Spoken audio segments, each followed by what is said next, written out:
Hello, and welcome to this presentation by the Foundation for the Education and Research in Neurological Emergencies. This educational lecture is titled Managing Emergency Department Headache Patients, Life-Threatening Headaches and COVID-19 Implications. My name is Edward Sloan. I'm currently Medical Director of the Physician Assistant Studies Program at Dominican University, and I have been an attending physician in emergency medicine at Carle Foundation Hospital. I am Professor Emeritus in the Department of Emergency Medicine at the University of Illinois at Chicago. The content for this lecture comes in large part from the monograph titled Evaluation and Management of Life-Threatening Headaches in the Emergency Department by Dr. Zoda et al. It was published in Emergency Medicine Practice by EB Medicine, February 2019. Please note the disclaimer listed below. In general, this information is intended to augment and not replace the clinical judgment that guides the management of any individual patient. The last section that we will review when considering patients with secondary headache in the emergency department and potential life threats is how we evaluate ED patients with headache in the setting of the COVID-19 pandemic. The question is, does COVID cause different types of headache or symptoms? Yes. And does it cause us to need to change the way in which we treat the most important head and neck infections and or headaches? And the answer to that is likely no. So let's talk a little bit about the COVID-19 CNS mechanisms. COVID-19 virus addresses or attacks the ACE2 receptors for access to our tissues. These ACE2 receptors are found in neurological tissues and actually in GI tissues where there's a lot of neurons. Brain access through the nasal olfactory epithelium and through the CNS capillary endothelial lining is the way in which COVID gets into our brain. This has the potential for causing cerebral edema prior to any diffuse organ system loss of homeostasis. The second article we review when considering COVID-19 and headache addresses CNS mechanisms. We know there can be direct infection via blood neurons. These infections can cause hypoxic injury through ACE2 receptor access, and they can cause immune injury through SIRS and the accelerated autoimmune response. This can cause infectious toxic encephalopathy, viral encephalitis, or acute cerebrovascular disease. Another article that addresses CNS mechanisms. We know that viral infections can cause a myriad of problems, and COVID-19 can cause seizures, status epilepticus, encephalitis, neuromyopathy, Guillain-Barré, transverse myelitis, or flaccid myelitis. We know with coronavirus, influenza virus, RSV, HMPV, and enterovirus, all of these can occur. And we note that there's a direct neurotropism of these viruses or an attraction of these viruses to neurological tissues and neurons. And so there's an affinity for these viruses to selectively localize themselves in the nerve tissue. What are the complications of COVID-19 when there's a CNS infection? Myalgias and headaches are common. There can be direct viral invasion of all of our neurological tissues. This can cause myopathy, polyneuropathy, and rhabdomyolysis. It can cause meningitis and encephalitis. The unique thing that COVID seems to cause is anosmia and ageusia, which is loss of smell and loss of taste. There can be a post-viral autoimmune process that complicates our nerves, and again, it can cause encephalomyelitis and or Guillain-Barré syndrome. One COVID-19 case report included a 64-year-old Chinese patient with no medical history, a fever to 38.5 centigrade, cough, myalgias, and the patient became lethargic and unresponsive 13 days later after the initial infection. The patient was noted to have dissociated speech, ankylosing, Babinski, and Chaddock signs, and meningismus. Remarkably, the CT and LP were negative, and the patient recovered and was discharged from the hospital 17 days later. So again, we talk about what are the symptoms with COVID-19 besides headache. We know that symptoms neurologically can occur, especially in patients with severe illness. And these neuro complications in about a third of patients fall into three categories: CNS, dizziness, headache, altered mental status, CVA or ataxia and or seizure, peripheral problems with taste and smell, vision or nerve pain, and skeletal muscle injury or neuromuscular problems. Now, what about COVID-19 and headache? One review article reviewed the experience of 41,000 patients. Headaches were noted in 8 to 12% of patients, and these were found in two disease phases. The first was the headache in the viral infection phase, and the second was a headache with hypoxia and with the noted cytokine storm that can occur. More about COVID-19 and headache. It's noted in up to 1/3 of hospitalized COVID-19 patients. These headaches can be variable in their presentation: new, sudden, or gradual onset, moderate, severe, throbbing or pressure. And we note that these patients can actually have poor analgesic response with COVID-19 related headaches.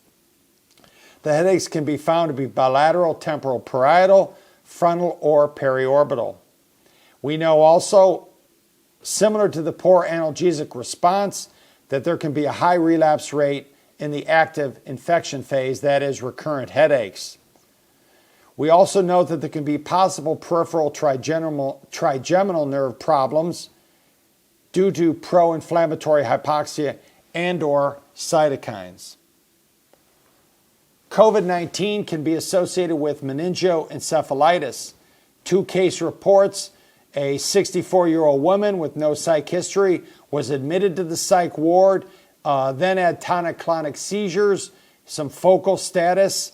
The MRI was normal. The LP did show or was consistent with meningoencephalitis. The patient was treated with acyclovir and remarkably improved over 4 days. Another 67-year-old woman, COVID was positive for 17 days, and then she had an intense wake-up headache, was confused, had syncope in the bathroom, which is always problematic due to hitting those hard surfaces. She had left-sided stroke symptoms. Her MRI was okay. She had CSF pleocytosis or cellular elements. She was treated with acyclovir and antibiotics and discharged after 4 days. Another remarkable case where a patient was critically ill and was able to be discharged home. Another report of COVID-19 and meningitis. A 24-year-old, 9 days into having fever, headache, and fatigue, was found to be unresponsive with emesis, lying on the floor. The patient had transient generalized tonic-clonic seizures. COVID-19 was detected in the CSF, and the MRI was positive in the lateral ventricle, temporal lobe, hippocampus, noting suggested meningitis. We know that COVID-19 can also be seen in the setting of orbital cellulitis. 2 cases, one a 12-year-old Egyptian male with 3 days of orbital swelling that had orbital cellulitis. Another, a 15-year-old male with 3 days of orbital swelling, was given ceftriaxone, vancomycin. The CT showed ipsilateral or same-side pansinusitis, orbital cellulitis, and epidural abscess. In the first case, the 12-year-old, the patient had surgical intervention, antibiotics, and improvement. The second case, this patient had surgery, a persistent fever, and a complicated course. We know that COVID-19 can cause thrombosis, as can any acute respiratory illness. This is a case of CNS venous thrombosis, a 59-year-old, 4 days with frontotemporal headache, diabetic hypertensive, had a persistent severe headache and a fever. It actually showed, the CT showed superior sagittal transverse sigmoid sinus and IJ vein density suggesting of thrombus and a central venous thrombosis. It was thought originally to be negative. The patient then had more stroke symptoms with unilateral weakness, slurred speech, and expressive aphasia. The CTV venous venogram was reread and was thought to show sigmoid and transverse sinus defects. The patient was treated with low molecular weight heparin.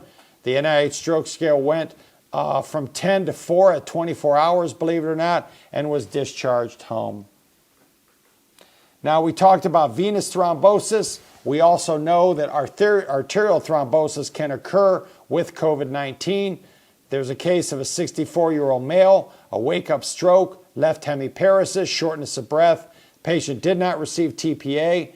It was noted that the patient 16 days prior to this event had a fever, myalgias, and was noted to have COVID-19. Patient was tachycardic, hypertensive, hypoxic, with respiratory failure, was intubated.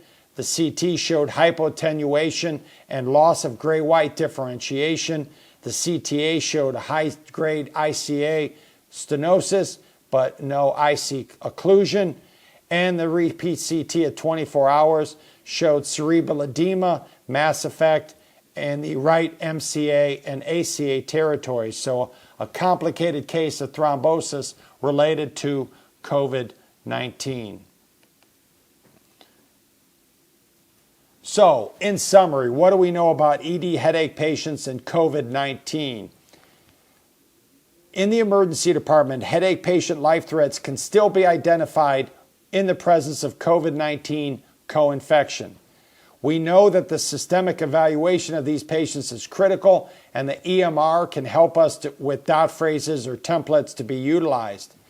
We know that we can exclude subarachnoid hemorrhage effectively both with the Ottawa exclusion rule and with CT, new generation, and with the use of CTA as needed. We must always consider infection and thrombosis in all patients, including those with COVID-19 co-infection. We know that COVID-19 makes common headaches more commonly occur. We know that any time in this pandemic era that if you have a patient with a significant headache secondary etiology and you're considering the life threats, you should check to make sure that there is not concomitant COVID-19 infection. But in general, there's no need to alter our diagnostic and treatment protocols just because of the COVID-19 pandemic. In other words, treat these patients as you would have even without concomitant COVID-19 infection.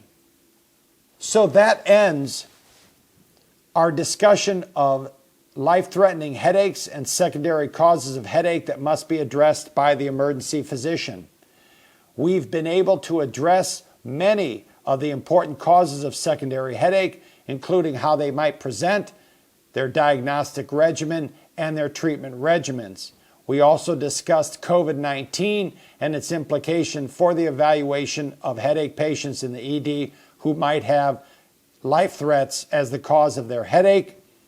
And we understand that it is possible to effectively diagnose and treat these patients even in the era of a COVID-19 pandemic. I encourage you to go to other sections of this headache lecture, either on the YouTube Academy site or on the FERNE.org site. We'll also have some links on the EB Medicine, evidence-based medicine site for your use as needed. There are also some CME opportunities available through the EB Medicine site. Once again, thank you for your attention and your participation in this educational process.